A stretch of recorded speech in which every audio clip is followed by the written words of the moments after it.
Some of you who are here, and I recognise the faces as I look around, were with me in 2005 when 1,000 of us went down to London to give William Wallace the funeral service he'd been denied for 700 years. And I wrote this song for the occasion, sang it in the church down at London. So I want to sing this today just as remembrance of Wallace, but of everybody who fell that day, all the Scots who died fighting for what they believed in.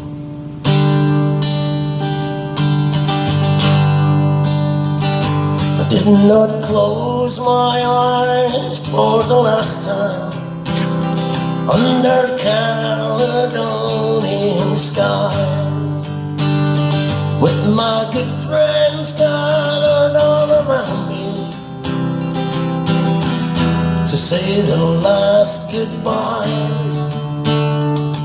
But I will not be forgotten in the heart of every Scot. I still live on. Now it's time to fly the Saltire high. My spirit's coming home.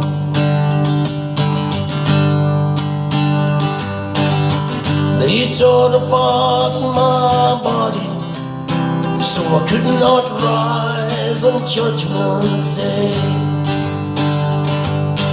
What they did not realize is now I'll never go away.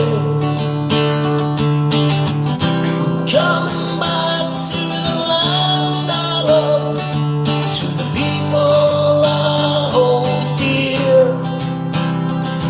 to Scotland, St Andrew, and freedom. I'm coming home, I'm coming home, back where I belong. I'm coming home, I'm coming home, my spirit's coming home.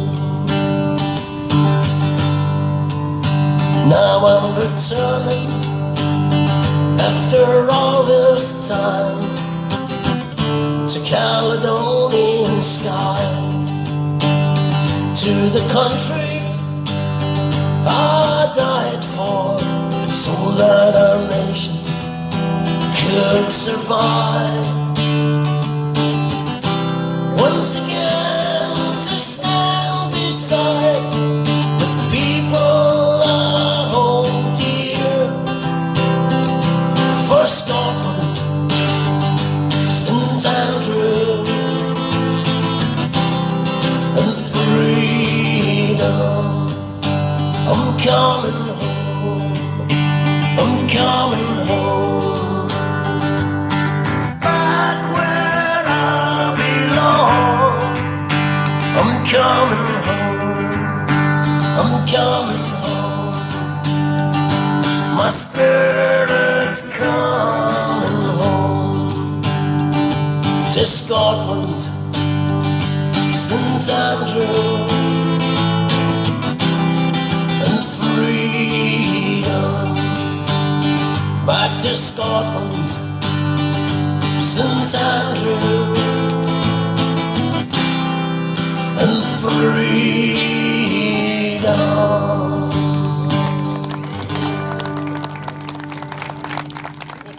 Thank you very much. I introduce a gentleman who's actually the treasurer of the Guardians of Scotland Trust and works incredibly hard. He's from the Andrew de Murray project.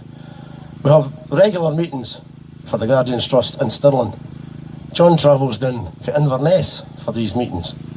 So that's dedication for you. Can you welcome, please, John Robertson?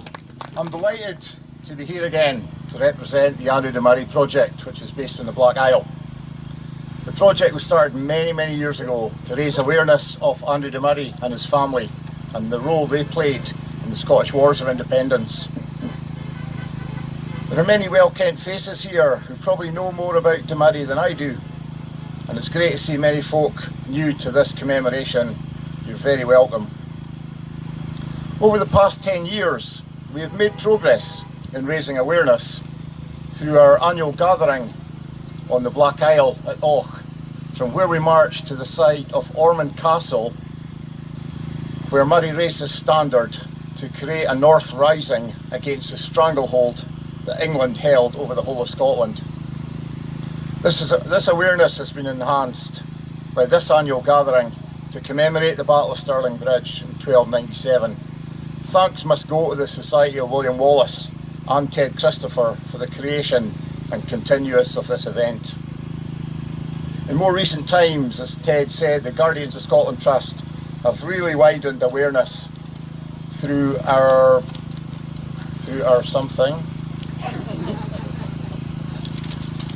efforts to have a monument to William Wallace and Andrew de Murray erected right where you're standing.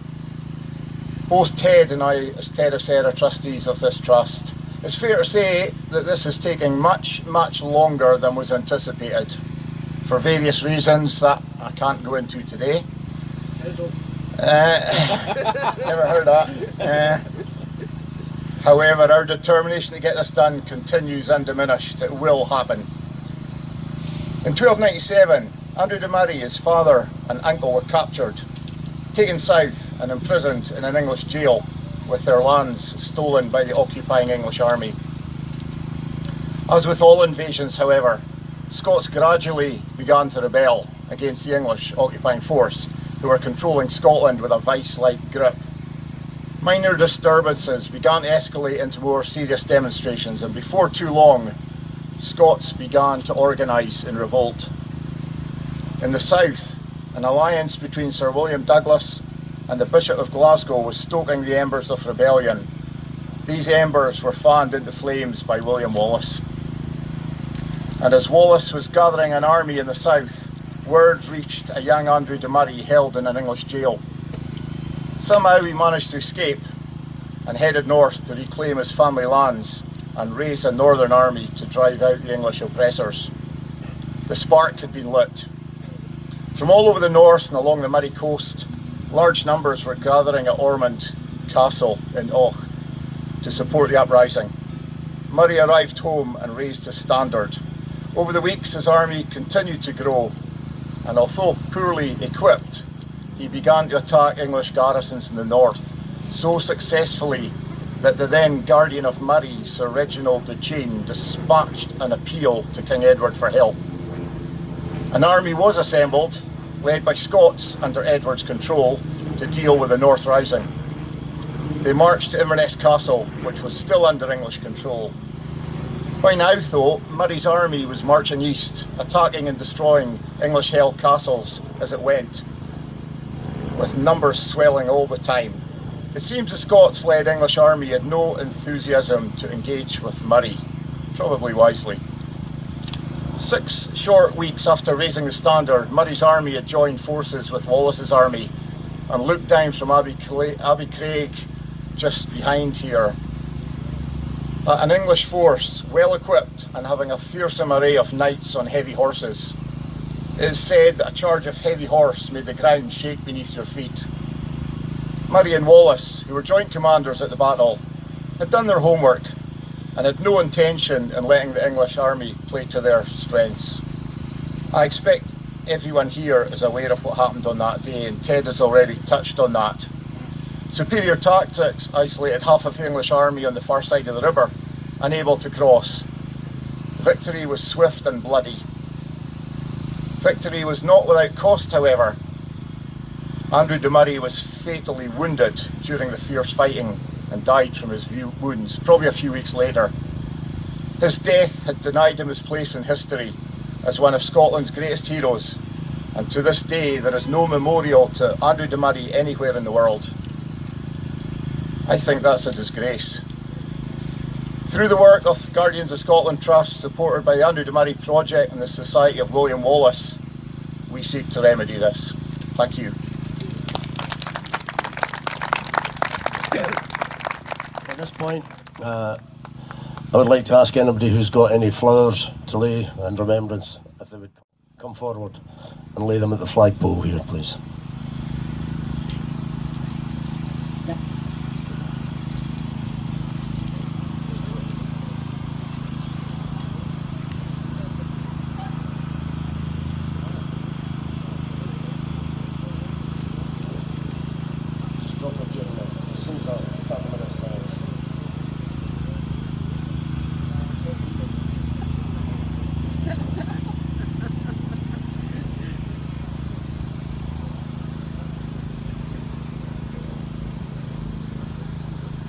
If you could just ask if everyone could just observe a minute's silence, please.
Right, just a few wee bits of information before we carry on. This flagpole behind me was put up by the Guardians Trust in 2015. Now, it's just a flagpole, which isn't a big deal to a lot of people, but it was the first time in 700 years that a saltire had flown permanently at this site. It took a bit of persuasion with the council even to get a flagpole here. But now at least we have our saltire flying over this site to mark something that happened here. We know what happened here. We need to know, a lot more people know what happened. But that's not the only thing we've managed with the Guardians Trust so far. The 3 plinths that are over at the river bank were put up as information plinths by the Trust. And at the moment, we currently have planning permission lodged with Stirling Council for a complete new set of lights for the bridge. And there's been a long process brokering a deal. Been very difficult as far as the planning side of it goes, with tree surveys, bat surveys, archaeological digs, everything to make sure that we do everything absolutely right. It's not cheap, it's expensive. The Trust have had to fund it. And we've managed to get to the stage now where we're just waiting final planning permission to get these lights up on the bridge, courtesy of FES, one of the local companies in Stirling. And we're very hopeful that it'll be before the end of this year. We'll have the lights on the bridge, and we'll certainly let you all know when the switch on is, because it will be something spectacular. It's been a long, hard fight, but we're almost there. At this point, I think I should probably introduce somebody from the Society of William Wallace, who, long before I got involved with this, turned up to remember the anniversary here. So would you welcome, please, from the Society, Neil Lochiel.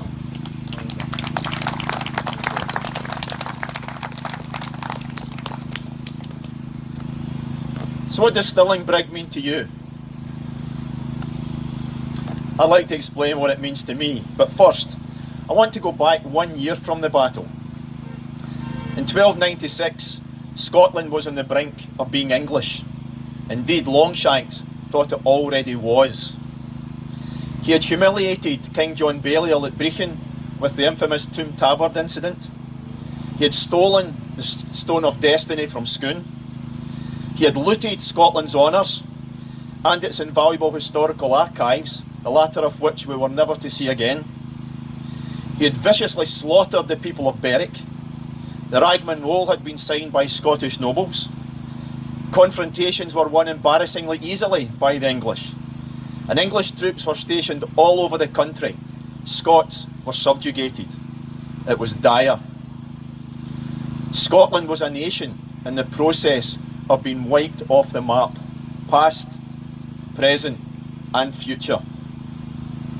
Then, in 1297, William Wallace raised his head in Lanark, and as John was talking, Andrew de Murray declared the North Rising in Och. Separately, they had a range of successes in the spring and early summer of that year. Longshanks decided enough was enough. He had to put an end to that and to Scotland once and for all. When Wallace found out a massive army was heading towards Stirling, he sent word to Andrew de Murray. They joined forces, and probably even exactly 722 years ago today, the Scots started to gather on the other side of Abbey Craig from where we mustered for this march today. 3 days later, on the 11th of September, under the astute, courageous and of course inspirational leadership of Wallace and de Murray, they routed the invader against overwhelming odds in a famous victory that meant something special to all of Scotland, and which we are here to commemorate today. Now, as Ted was saying, to get to this commemoration, we marched along Causeway Head Road, part of the busy A9. Now, on the 11th of September 1297, that road was considerably busier than what it will be on the 11th of September 2019, because that was part of where the battle was raging. The bridge in 1297, as Ted also said, was 50 yards up there. It was the most important bridge in Scotland, because that was the only way an army could cross the River Forth to campaign in the Highlands. There was a mile-long causeway that fanned out from the bridge all the way to the foot of Abbey Craig. So by and large, by us marching along Causeway Head Road today, we were following in the footsteps of Wallace and de Murray. On the day of the battle, the Scots had waited hours and watched as the English chivalry and foot crossed the very, very narrow bridge in pairs. Wallace and de Murray had to gauge the right time to attack. Allowed too few over, the victory would have been inconclusive. Allowed too many, they'd have been overwhelmed. It had to be a decisive victory. Make absolutely no mistake, the very future of Scotland was at stake. They had to call the time exactly right, and they did. Thousands of English cavalry and foot had crossed the bridge and gathered tightly packed on the causeway, waiting in thousands more to finish crossing when Wallace and de Murray gave the order to attack. They attacked head on, charging down from Abbey Craig. They attacked side on from the marshland on either side of the causeway, toppling horses and knights into the quagmire. And they attacked the causeway head itself after stealthily crossing the river over from this side here. The result of all this, as you know, the English army was hemmed in. The bridge became a bottleneck, It was mayhem. But isn't it hard to imagine, as we stand here today, the bloodshed, the horror, the agonies, the thousands of deaths that happened right where we are on this very peaceful riverbank for us today. It really, really gets the mind thinking. Given Scotland's circumstances in 1296 and early 1297, there's no doubt in my mind that an English victory here would have finished Scotland permanently. That was the intention of Longshanks. So for me, the Battle of Stirling Bridge saved Scotland. Wallace and de Murray saved Scotland. And that is the high level of importance I put on this place. Had Wallace and de Murray not won here in 1297, eventually leading, of course, to Wallace's judicial murder and martyrdom in 1305, there would have been a very different set of circumstances for Robert the Bruce. The Bruce at that time was part of the English court, and those different circumstances just may not have led the Bruce to his fabulous later courses of action, including Bannockburn, where of course he was to gloriously deliver Scotland from Edward. So, that is why I believe Scotland may not have existed today without a victory here. And to answer my question at the start, what Stirling Bridge means to me, it means Scotland. And that was Wallace's motivation. The ancient realm of Scotland, its people, its independence. He had no ulterior motive, unlike most of the Scottish nobles. And it's often overlooked, those nobles were not here with him and de Murray on this day. Wallace was truly a man of the people, a man of integrity, a man of courage, a man of self-sacrificing principles. His patriotism was pure. It wasn't about personal gain for Wallace, but by God it was personal. Wallace and de Murray and the men who fought here that day fought for the very survival of our nation right here. This is the place, this is the battle that gave the people belief, not just hope. This is the place where freedom's flame was rekindled. We owe it to Wallace and Murray to fan that flame of freedom into a wildfire, and once and for all, let's complete the job they started. Thank you.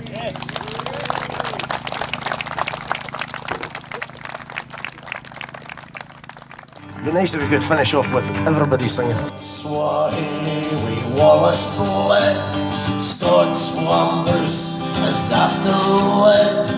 Welcome to your gory bed, or to victory. For now's the day and now's the hour. See the front of battle line and see approach Proud Edward's power. Chains and slavery. What could be a traitor knave? Bossy base as be a slave. What could fill a coward's grave? Let him turn and flee. And war for Scotland's king and law. Freedom sought will strongly draw. Free man stand, a free man fall. Let him follow me. By oppression's woes and pains, by your sons in servile chains, we will drain our dearest veins, but they shall be free. Lay the proud usurpers low, tyrants fall in every foe, and liberties in every blow. Let us do or die. Scots war he, we Wallace bled. Scots Wambus is half times led. Welcome to your gory bed, or to victory.